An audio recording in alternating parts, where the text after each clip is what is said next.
When darkness falls and you find yourself driving those lonely midnight highways, beware. Fatigue weaves illusions from shadows, tricking the senses.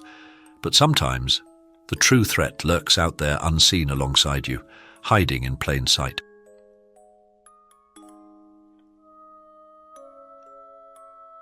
Our first story follows a weary traveller on a treacherous all-night trek. As exhaustion takes hold, he spots a puzzling sight on the roadside that kickstarts a series of bizarre and chilling encounters. With miles left before his destination, his long journey is about to take a terrifying detour into the twilight zone. Will he make it through with his sanity intact? The suited men, exhausted from a lengthy workday, stuck in countless meetings. I still had an 8+ hour drive ahead through the witching hours to make 2 crucial job interviews early the next morning. I couldn't miss those precious opportunities if I wanted any shot at getting out of my soul-draining office job. The 2 corporate positions promised great benefits, a salary bump, and most temptingly, a fresh start far away from this depressing city apartment. But no amount of convenience store coffee could combat the bone-deep desire for sleep tugging relentlessly at my eyelids. I'd already put in over 10 hours on little rest before even getting behind the wheel.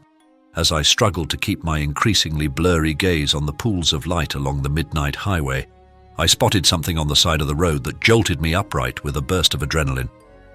There stood a man in a crisp grey suit, stock still, intently staring at my passing car.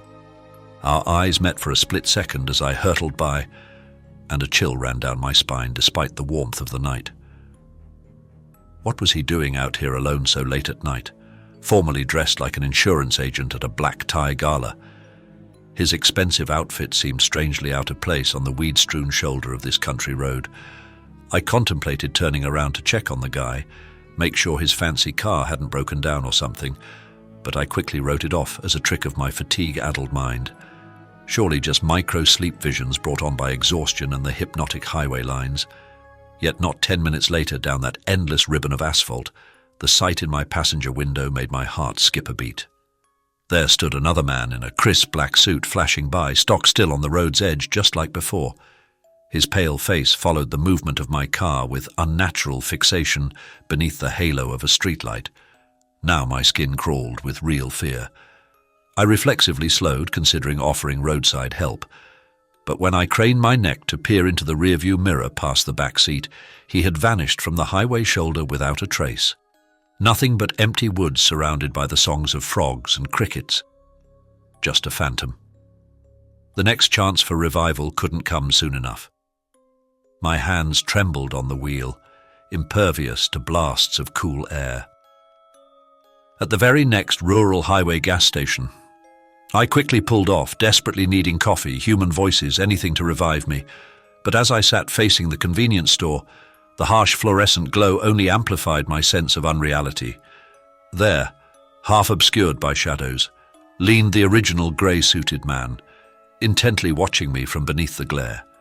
With his face obscured and moths flitting around his motionless head, my guts screamed to flee. Fingers fumbling, I got the hell out of there without shutting my gas tank, the bathroom key untouched. Clearly these recurring visions of watching men were just hypnagogic hallucinations born from exhaustion. With almost 2 hours left on my trek, I desperately needed rest. Veering off the highway, I pulled into an empty parking lot, hoping to revive myself with some shut-eye, but despite overwhelming fatigue weighing down my limbs, only fitful pseudo-sleep came. I couldn't shake the increasingly intense feeling of unseen watchers beyond the car windows. Every creak and pop from cooling metal made my eyelids fly open to frantically scan the still lot. More than once I jolted upright to check the cramped back seat, glimpsing nothing but fast food bags and my suitcase. Until that last glance when, in my peripheral vision, a pale hand lunged from the shadows toward my throat. I recoiled with a choked gasp, heart slamming as I stared wide-eyed over the seatback. No phantom waited there, just accumulated mess from numerous trips scattered across mats faded by the miles. With a shuddering breath, I collapsed back, forcing rationality through spiraling terror as I gripped the peeling pleather wheel. This prolonged insomnia was clearly magnifying normal shadows into monstrous spectres. I could not afford to lose myself to fantasy, not when an interview awaited at my destination. Determined to beat this hallucinatory insomnia, I splashed my face with water and gritted my teeth. I had to continue on, while some professional shred of me still remained. The last miles crawled by as I hyper-focused on the glowing lines stretched before me. Relief finally came as the mist-shrouded signs of the Comfort Inn emerged. I floated inside, a disheveled mess fueled by caffeine. But despite blurred sight, I could still make out the impatient figure checking his watch by the check-in counter. My blood froze once more, for there stood the grey-suited apparition, glaring from beneath the lights, the haunting phantom himself, awaiting my defeated arrival.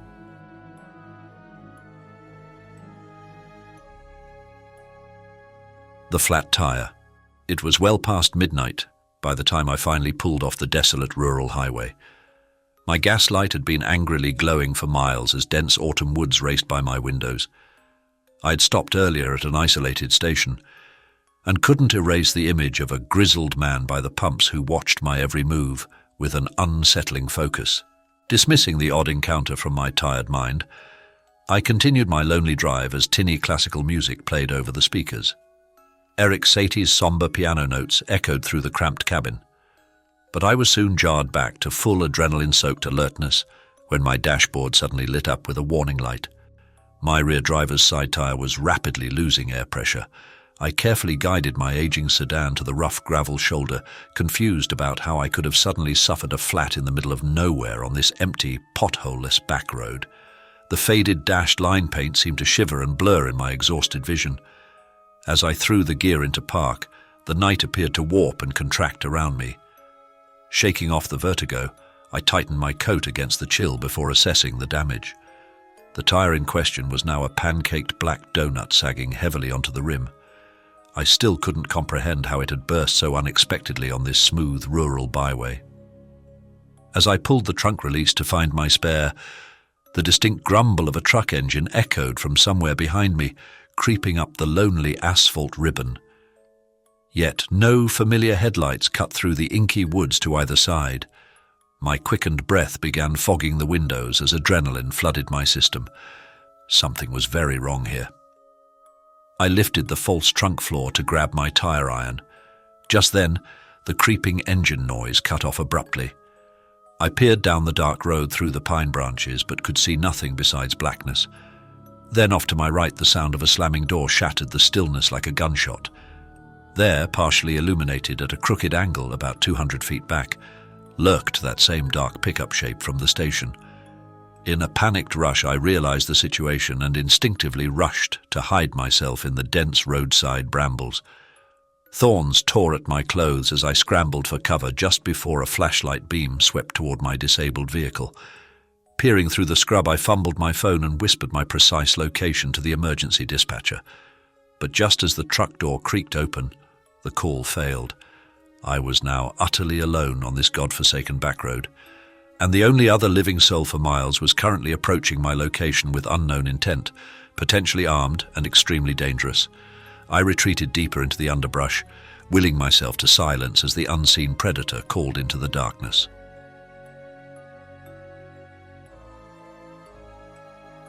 Motel Stalker.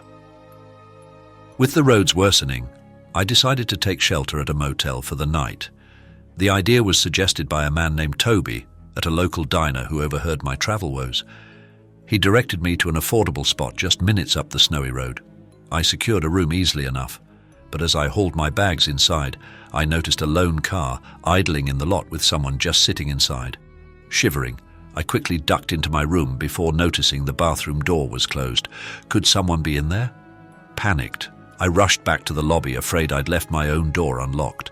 The front desk clerk offered little help. On my way back, I glanced at the parking lot and released a horrified gasp. That car, Toby's car, was now empty, and a set of fresh footprints led directly from there to my door. I cried for help again, but the clerk only called a friend instead of the police. Eventually, they moved me to another room, but I hardly felt safe. The next morning, I fled that place after a sleepless night. But the image of that man Toby peering into my room will likely haunt me forever. And so our unnamed driver learned the hard way that we are not always alone out there in the small hours. Sometimes the apparitions appearing on the midnight highway are more than just tricks of the weary mind. Next time you're fighting to stay awake on a long haul through the darkness, think twice before stopping to offer that stranger a ride. The lives we save may be our own. Now get home safe. We'll see you next time. But make sure to like the video and subscribe to our channel along with pressing the bell icon so you don't miss any of the true and scary stories we post.